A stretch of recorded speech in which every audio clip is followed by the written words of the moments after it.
Barcha maqtovlar, danlovlar Alloh taolaga gina tegishli. Biz uni gina maqtaymiz, ondan gina yorliqovni yolvoramiz, ona gina duolar bilan murojaat etamiz. Kimni Alloh taolo to'g'ri yo'lga ko'ndirsa, uni hech bir kim adashtirmas. Kimni adashtirsa, uni hech bir kim to'g'ri yo'lga ko'ndira olmas. Shohidlik beram, Allohdan boshqa hech bir iloh, ibodat qilina turgan, tobina turgan zot yo'q, yolg'iz u. Onun tengdashi yo'q, ham shohidlik beram Muhammad sallallohu alayhi va sallam onun quli ham elchisi. Ona onun ahli bayt yaqinlarına, sahabalarına, tabi'inlarga ham ularning yo'lini davom etuvchi barcha mu'min musulmonlarga Alloh taolaning rahmati ham mag'firati bo'lsa edi. Alloh taolo Qur'onda jannatga kiruvchilarni sifatlaganda Mu'minun surasida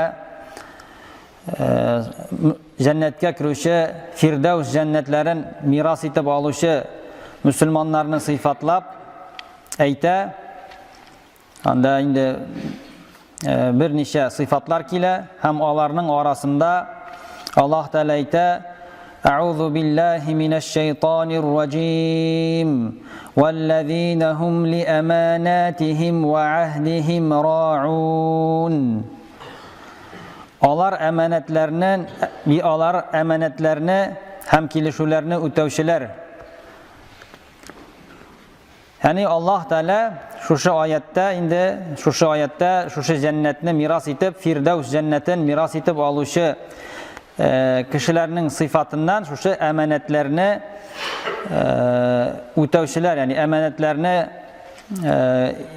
kiri etik haklı bulgan yerge kiri topşırışlarını Allah Teala ayta. Hem indi bizning sözümüz de bugün şu emanet turunda bulaşaq. Allah Teala başka bir ayette aytgan: "A'udhu billahi mineşşeytanirracim. İnnallaha ya'murukum an tuwaddul emanata ila ahliha ve idha hakamtum beynen nasi an tahkumu bil adl. İnnallaha ni'imma ya'izukum bih. İnnallaha kana semi'an basira." Allah Teala aytgan, dürüstlükte Allah sizge emanetlerini kişisine qaytarırga, eğer de kişiler arasında hüküm etseniz, onlar arasında gadil ravishda hüküm etirge emir ete. Dürüstlükte Allah Teala nindi yaxshi ravishda sizni va'azli. Şunliqda Allah Teala işituvchi hem ko'ruvchi zot. Yani emanet ul xiyanatning qopma qarshisi. Bu tushunchada indi kishiga berilgan narsa da ham indi kishilarga yuklatilgan vazifalar da kira. Emanet so'zi o'z ichine bir ko'p narsalarni o'zine kiritgan. Shunga ko'ra da Qur'onda emanet so'zi birlik sonida tugul, ko'plik sonida kela. Bugungi kunda jamiyatda tug'ushi bütün problemalarda şu emanetning yo'qqa chiqu sababli borliqqa kela. Davlatda aytik ishsiz qoluv bo'lsin, oila tarqaluvlari bo'lsin, sotuv oluvda aldashuv bo'lsin, kishi milkini qo'l so'zuv bo'lsin, tabiblarning avrularga qarata aytik tiyishincha davo bermaganlari bo'lsin, yetim bolalarning ko'payuvi, bular bütünüsü de şu emanetning yo'qqa chiqu arkasında bula. Endi şu emanetning yo'qqa chiqu şu problemalarni tudura. Endi şu bütün problemaların negizinde şu emanetning yo'qqa chiqu, endi emanetning negizinde ul iman ham din tura. Eğer de endi kişinin imanı bulmasa, yoki imanı zayıf bulsa, yoki dini bulmasa, onun emaneti de bulmuyor. Peygamber sallallahu aleyhi ve sellem aytgan: "La imana liman la emanete leh ve la dine liman la ahde leh." Emaneti bulmagan kişinin imanı yok, akilishini o'tamagan kişinin dini yok deb Peygamber sallallahu aleyhi ve sellem aytgan. Hem İslam dininde emanetlerinin etik türleri bik köp, hem alarının birincisi ol Allah Teala birgen din. Allah Teala birgen din ol emanet bulup tura. Kişi bu dünyaya barlıkka kelgenden soň, baligatga erişkech, ölümü kelgençe kadar ona indi Allah Teala üterge tiyişli bolan vazifalarını yükledi. Hem Kur'an'da Allah Teala şu aytik emanetini birgenin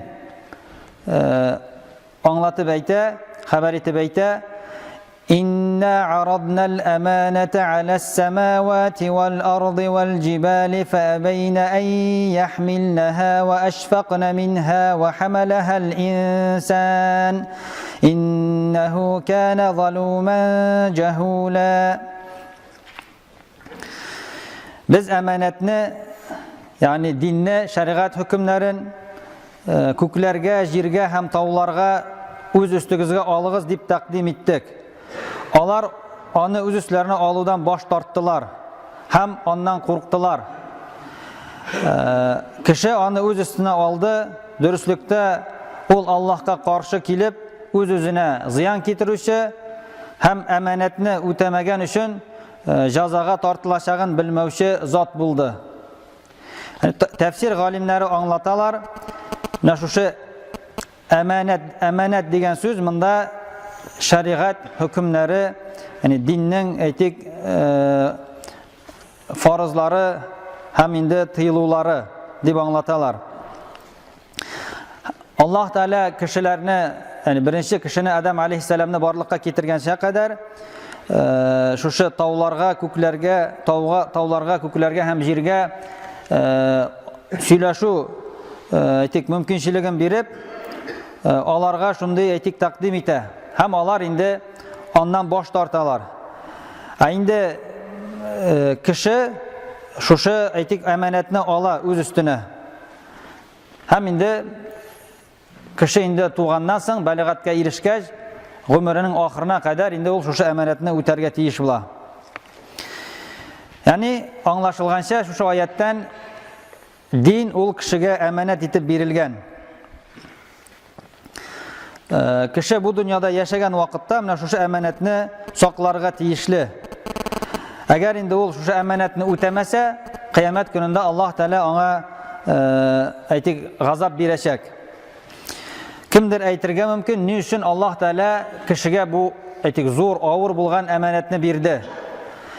Lakin indi dürüstlükte Allah Teala bergen bütün aytik kanunlar, dinning negizleri, ol indi kişinin hukukların şeklew yoki ona nindidir ağır aytular tudurı tugul, akirisinçe şu şeriat kanunları yaxşılıkka hem tüzüklükke ilta turgan etik sebepler. Eğer kişi şu kanunlarını ötep yaşayken, indi ol etik onun turmuşu dürüst hem indi yaxşı bulacak. Yani Allah Teala bu emanetini bizge berdi. Eğer indi biz şuna tutunup yaşasak, biz bizge indi bir köp faydalar keleşek. Nindigine ağır bulsa da. Ondan soň indi kişiге berilgen emanetlerden ol indi kişinin ağzaları. Kişideki göz bulsun, kulak, kul, ayak, til, alar bütün üstüde emanet bulup sanala. Allah Teala alarını hayırlı amellerde gine kullanı üçün berdi. Eğer de kişi onu günahlı amellerde kullansa, kıyamet gününde şu ağzaları ona karşı söyleyecek. Allah Teala Kur'an'da aytgan: "El-yevme nahtimu ala afwahihim ve tukellimuna eydihim ve teşhadu arjuluhum bima kanu yaksibun." Kıyamet gününde biz alarının ağızlarına mühür koyacakbız. Şul vakitte alarının kulları bizning bilen söyleşecek, hem ayakları, günahları, alarga karşı günahları turunda şahitlik verecek diye aytdı Allah Teala. Yani kıyamet gününde kişi özün cehennem gazabından kutkarı üçün bütün günahların inkar ete başlayacak.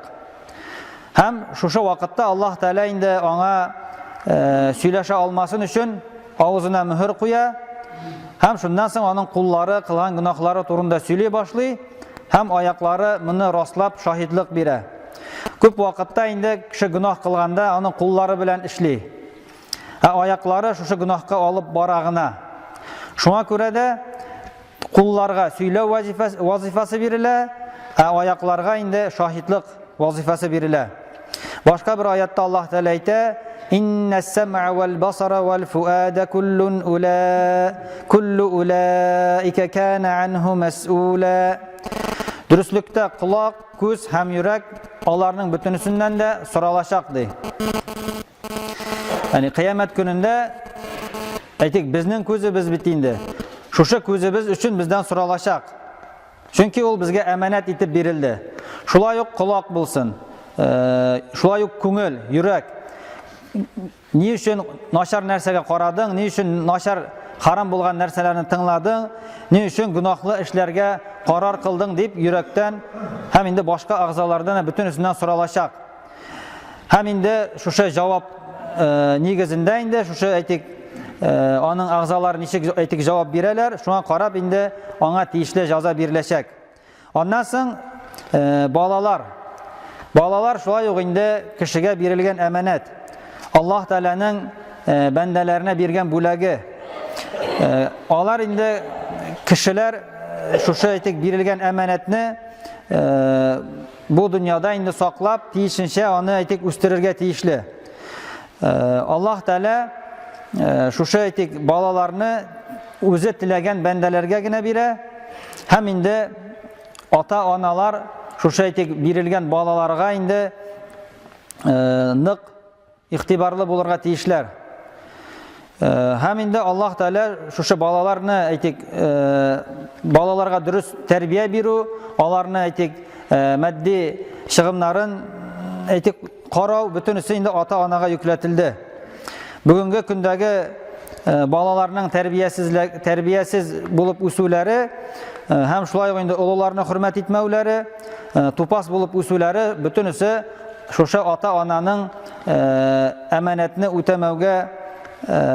үтәмәү аркасында. Аллаһ Тәгалә Куръанда ата-ананың әйтик вазифасын, нинди зур вазифасы әйтик булуын билгеләп, Аллаһ Тәгалә Куръанда әйтә: «Я айюхаллазина аману қу анфусакум ва ахликум нара вақудуха ан-насу вал-хижара». Эй иман китергән бәндәләр, үзегезне һәм гаиләләрегезне ягулыгы кешеләр һәм ташлар булган җәһәннәм утыннан саклагыз дип әйтә. Гали ибн Абу Талиб радиллаһу анху бу аятны булай дип аңлата. Гаилә агъзаларын җәһәннәм утыннан саклау, ул аларга әдәп әхлакны һәм ислам диненең нигезләрен, аның кануннарын өйрәтүне аңлата ди. Ибн Аббас радиллаһу анху бу аятка шундый аңлатма бирә. Аллаһка итагать итегез, Аллаһка каршы килүдән сакланыгыз һәм гаиләләрегезне Коръән буенча яшәргә кушыгыз. Шул вакытта сезне Аллаһ җәһәннәм утыннан саклар дип әйтә. Һәм инде Пәйгамбәр саллаллаһу алейхи ва сәлләм дә ир белән хатынның вазифасын аңлатып, гаиләдә әйтә: сезнең ди һәрберегез көтүче һәм һәрберегез шушы көтү өчен җаваплы. Җитәкче булган кеше көтүче һәм ул үзенең кул астындагы булган кешеләр өчен җаваплы. Ир кеше үзенең гаиләсе өчен әйтик көтүче һәм шушы гаиләсе өчен җаваплы. Һәм шулай ук хатын-кыз да көтүче, иренең өендәге булган, аның шушы кул астындагы хатынның карамагында булган бүтән нәрсә өчен җаваплы дип әйтә. Яни әгәр кеше шушы әйтик җаваплылыкларны үтәсә, шушы әйтик балаларга карата, инде ир кешенең гаиләсе һәм гаиләсенең инде хатыны була, балалары була. Шушы хатын әгәр шушы балаларны, ата-ана балаларны дөрес итеп тәрбияләсәләр, тиешенчә тәрбия бирсәләр аларга, алар инде әйтик тиешенчә үсәләр. һәм кыямәт көнендә Аллаһ Тәала шушы балаларга нинди тәрбия бирүлегә карап, аларга инде әҗер савап яки инде җәһәннәм газабына әйтик тартачак. Аннан соң инде эшкә лаеклы кешене кую һәм кушылган эшне башкару. Алар икесе дә әманәт булып тора. Пәйгамбәр саллаллаһу алейхи ва саллям янына бер кеше килеп сораган кыямәт көне турында. Пәйгамбәр саллаллаһу алейхи ва саллям әйткән: "Әгәр дә әманәт юкка чыкса, кыямәт көнен көт" дигән. Һәм теге кеше әманәтнең юкка чыгуы ничек буласың дип сорагач, Пәйгамбәр саллаллаһу алейхи ва саллям әйткән: "Әгәр дә эш лаеклы булмаган кешегә тапшырылса, кыямәт көнен киләчәген көт" дигән. Yani һәрбер эш, һәрбер һөнәр, белеме һәм инде осталыгы булган, булдыра ала торган кешегә тапшырылырга тиеш, һәм инде шундый кешеләр генә башкарырга тиеш аны. Әгәр дә инде эш лаексыз кешегә бирелсә, бу инде әманәткә хыянат итү була. Һәм кыямәт көнендә моның өчен инде кешеләрдән соралачак. Аннан соң эшне башкаручы кешегә хезмәт хакын түләү әманәт. Бу инде бигрәк тә дәүләт җитәкчеләренә һәм инде эш белән тәэмин итүче кешеләргә кагыла. Ислам динендә кешенең хакы бик зур һәм инде нык хөрмәткә лаек. Шуңа күрә дә яллап эшләткән кешеләргә аларның хезмәт хакын бирмәү зур гөнаһ. Пәйгамбәр саллаллаһу алейхи ва саллям бер хадисендә әйткән: "А'тул аҗира аҗраху qabla an yajiffa araquhu." Яллап эшләтүче кешегә хакын, ягъни акчасын тире кипкәнчә кадәр бирегез дип Пәйгамбәр саллаллаһу алейхи ва саллям әйткән. Аннан соң кеше әйткән серне саклау шулай ук әманәт булып тора. Әгәр дә берәр кешегә икенче кеше үзенең серен сөйләсә, инде ул аны башкаларга тарата икән, ул инде аның әманәтен сакламаган була.